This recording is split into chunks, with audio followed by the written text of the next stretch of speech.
Matt Meehan here for IrishBoxingCom for the first time as a manager slash coach slash proud Donegal man. I am joined by Mr. Jason Quigley.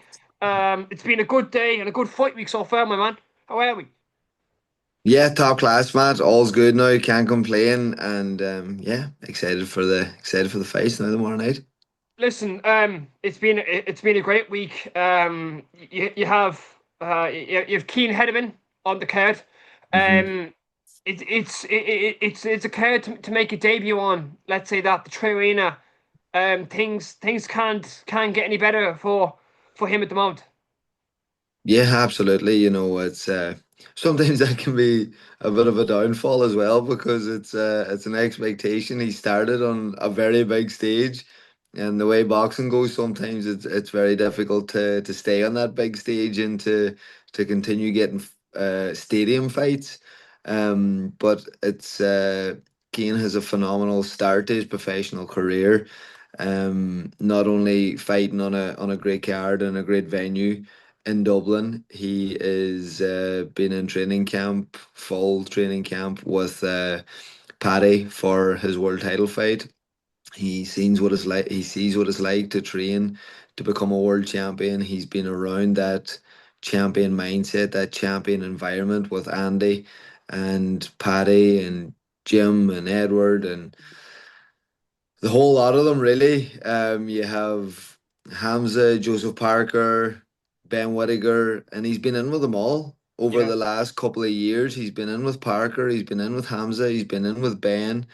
Um, David you Adesanya. know, sorry. David Adesanya. I The don't actually know did they spar David yet. I'm not too sure okay. did they actually spar, but obviously they're in the gym Yeah, together, they're yeah. working together, everything like that. But yeah, it's a phenomenal start for him. It's a brilliant it's the perfect way to start your professional career, to be honest. Um, was it easy getting this over the line? Obviously, like Wasserman, they want talent on the card, and Keane's a talented guy. He only picked up boxing when he was in his late teens. I think it was 17, 18. I think he was playing a bit of football and a few bits in between, and then boxing came. I don't know which one of the Limerick lads talked him into boxing, but it's kind of he seems like a talent to look out for. Yeah, absolutely. Look, I'm very grateful to have a great relationship with Wasserman, the whole team in there. They're fantastic people. And once I mentioned Kane to them and the possibility of getting him on the card, they were more than happy to have him on. And then they obviously seen the talent in us, and they were even extra happier to get him on. And they're definitely going to be keeping a close eye on him, I think, as well, to see how he performs on the night. I think that Kane would be a nice fit in at Wasserman too, especially with Michael being signed to them. Kane's a big, strong lad, speaks well, looks well, has a good following behind him, and I think it's a great time for Kane, so it is, and I think it's going to be a special night for him tomorrow night. He was saying to me in an interview that you was trained together and you shared a few rounds together. Was it your aim to keep your eye on him after that training session? And I remember he said to me that listen, if you do turn pro, let me know. And obviously the relationship was made and kind of the deal was signed then. Yeah, I think it was my fight leading up to Berlanga fight. I don't think I know that we brought Keane in. He's a big, strong, come forward Mm. guy, and it was great sparring. It was great to have Keane in there. Obviously, he was two years younger. He was his 20s. Do you know what I mean? He's matured and he's improved a lot since then as well. And yeah, I knew the talent that Keane was, and he had been sparring Joseph Parker before that, and giving Joseph some good rounds as well. Mm. So, look, we've known the talent that he is, and we created a good relationship together. And um, it's very easy to be able to decide to sign and manage somebody that is disciplined, dedicated, a good person, and a talented fighter. And that's the type of people that I want to work with. Like I want to work with people that can are respectful people, and are going to drive themselves, are going to work hard, and they've got talent. And Cian ticks all those boxes. There's another two lads briefly. First off, Daniel Fakoyede. Apologies if anyone if I pronounce his name wrong. I mean no bad intention, but just a bit about him. Obviously, there's not really many heavyweights in the country. It's nice to see a new heavyweight. Yeah, absolutely. The heavyweight division is always exciting, and Daniel's another very good, sound, respectful lad, and he hasn't a lot of experience in the boxing game. Had a brief amateur experience and did well in his amateur experience, in his amateur career that he's had so far, and I think sometimes it's good getting a fighter that hasn't been in the amateur game for too long Mm. because they can mold into the professional game a lot easier and a lot better as well. And I think that's one of the key things with Daniel. And that was a long time coming with Daniel. We first kind of got in touch, and I think it was about 9 months later, 10 months later, that we actually put pen to paper because as it says, I want to work with people that are hardworking and driven. And there was a few things laid down for Daniel to do, and he went into the gym to Niall Barrett and put in all the hard work. First in the gym, last to leave. Showed that he was dedicated. Showed that he wanted it, and yeah, he's got his opportunity now in the professional ranks. It's a pleasure to be managing him, and he's an exciting lad. So he is. He's a good lad, and I'm looking forward to his debut as well in October. Just yourself. Do you ever get an itch to come back? Seeing all these lads going out in the ring and being like, "Do you know, I kind of like a crack at that again soon if I could." Um, don't really know. There's nothing really has come over me massively, to be Okay. honest. I think it's something that, If it happens, it happens. Kind of. yeah, it's something that you need to understand that you'll never feel what you feel in boxing outside of boxing. Yeah.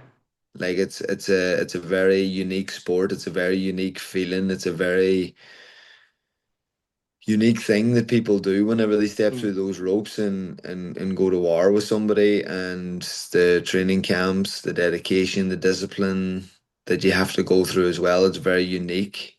And I think that you're never going to really, fighters leave the game. I don't think they're ever going to really find that buzz or that kick or that whatever that is, Natural that dopamine rush. yeah, that X factor that you get from Yeah. boxing outside of it. Um, but yeah, like it's one of those things that is what it is. I get you. Working with Andy Lee, some say that he's a future Hall of Fame coach. He's doing amazing things at the moment with so many of his lads. Just kind of a brief thought from you on Andy and his coaching style and kind of a general man altogether and the impact that he's had on coaching in the professional game in this country. Yeah, Andy's look, he's proven how good he is. Don't think people have to come on and pick out all these things or say all these things about him. Like, how long has Andy been doing this coaching game now, and you've already says that he's a potential Hall of Famer? Like, Yeah, that just goes to show you how good of a coach he is. And yeah, for me it was a perfect matchup, to be honest. Um, just the way he is, his cool, calm demeanor, his yeah, uh, his simple instructions, his way that he gives his instructions across. Just like, it's not about. Andy is a great boxing IQ, but it's not about just the boxing IQ. It's about being able to know the fighter, being able to get through to the fighter, I think is mm, what I'm trying to get at. It's that cool, calm demeanor of him, of being able to just talk to you in the corner and being able to just speak and the fighter listens. Because you're in the middle of a fight, and you say you get knocked down or you get a cut, or the fight maybe isn't just going your way, or whatever may be going on in the fight, and you come back to the corner, you're maybe a bit disorientated anyway, and your coach starts, right, come on, what do you like? Yeah. Starts all this high energy, high intensity, all this kind of stuff. Like, it's where you need to And he just relax. cools her right down. You need to relax that brain, and like, Mm. somebody comes in running and shouting at you, you mightn't remember what they said because you're obviously in a state of panic, a state of whatever's going on. But with Andy, he keeps it nice and calm, simple instructions, cool, composure, and it's very simple to take those instructions in and to go out then and put them into practice. Like what I guess it was just specific, like as you said, it's a very hectic experience when you're in the corner. There's 100 things going on. You're overstimulated. There's a guy across the ring that's looking to take your head off first off, and then there's a lad. Obviously, we've seen the likes of Teddy Atlas, where the famous fireman speech, where you have to be a fireman. But again, where Andy's the complete opposite, where Teddy Atlas is up here, but then Andy Lee's down here, and he's giving you the instructions in a professional, calm way, not in a I'm this and this. It's certain mannerisms, if you get me. Yeah, and like you need to know your fighter. And maybe some fighters are lazy. Maybe some fighters need that bit of a kick up the ass. Maybe some of these fighters need you know, a shouting at to get them going, to get them something out of them. Um, but I think Andy gravitates towards a certain type of person, maybe a certain type of fighter, So that Jason Quigley.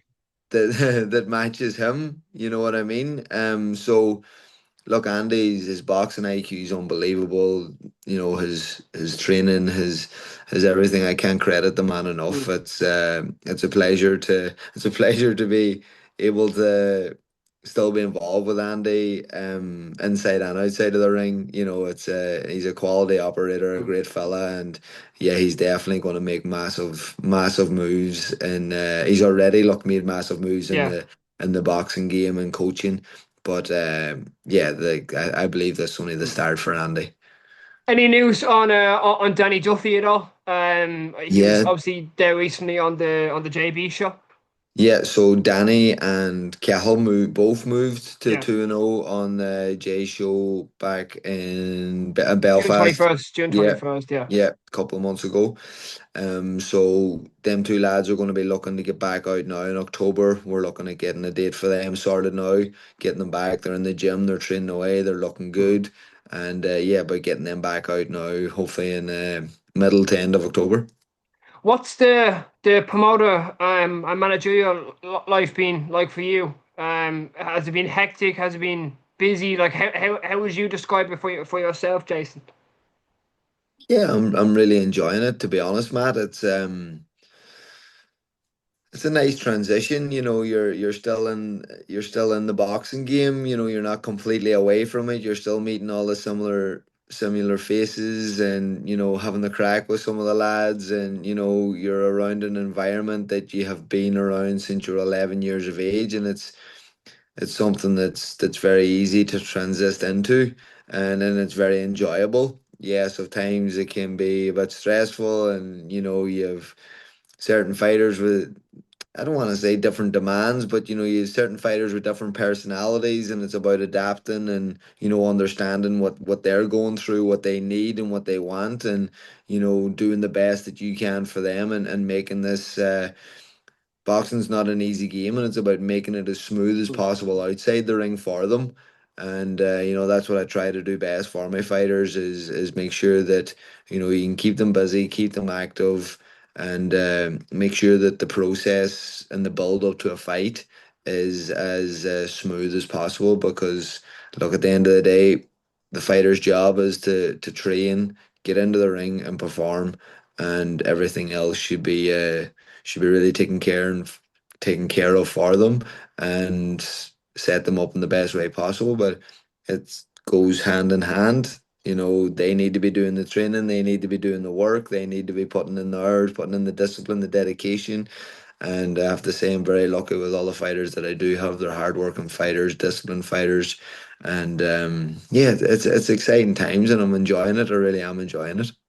There's obviously there's two massive fights on September 13th. There's Windsor Park, but there's one in the Allegiant Stadium in Las Vegas, Canelo Crawford. Any thoughts and predictions, Jay, on that fight? Yeah, I think it's a fantastic fight to firstly to name off. It's a fantastic fight. It has a lot of people, but sure Canelo's too big. But Crawford's unbelievable. His style, hand speed, everything's great. He's one of the undisputed best fighters out there at the minute, and so is Canelo, but they're both at two different weights, and then you match them up together, and you're like, what happens here? Yeah, Um, you know, Going from my gut feeling and what's coming to me is like I just think that I know Crawford's no spring chicken, but I just think that Crawford is just that little bit more fresher, that little bit more hungrier, maybe that little bit more like I just love Crawford the way like the way that I look at Crawford is that there's not one thing that you pick out and be like, he's unbelievable at yeah, that, or one thing that you say, he's terrible at that. yeah. I think Crawford is very, very good at everything. Mm, But the one thing that stands out for me with Terence Crawford is his adaptability, the way that he can adapt on the fourth or fifth round if the fight's starting to change, the way that he can adapt in the eighth, ninth, 10th round, 12th round mm, if a fight just maybe isn't going his way. mm, And Canelo, just over the last couple of years, I think Canelo's been moseying along in second or third gear. Like in his mm. fights, you don't see him, really going for those knockout wins, those stoppages anymore. He seems to be coasting in a lot of fights, Yeah, but he's fighting top class fights as well, and to be able to coast through those types of fights it's or make it look difficult. like you're Yeah, coasting, that's a massive quality. But I just think that it reminds me of Canelo Lara fight where Erzlandi gave Canelo a lot of trouble in that fight, but yeah, Erzlandi was an outright boxer, yeah. and then never really put on the front foot and was able to give it to Canelo. Whereas you look at the likes of Dimitri Bivol, who is a phenomenal boxer, but Mm, can also fight in that mid distance. Look yeah. what he did to Canelo. The only thing that is stopping Crawford from doing that, I believe, is maybe just the size. I think that Crawford can get the job done and win on points. In a difficult enough fight, like it definitely is, it's not going to be an easy fight for him. But if he can withstand the power from Canelo, that I think that Crawford wins on points. Jason Quigley, on that note, really appreciate it. Top class, good man, Matt.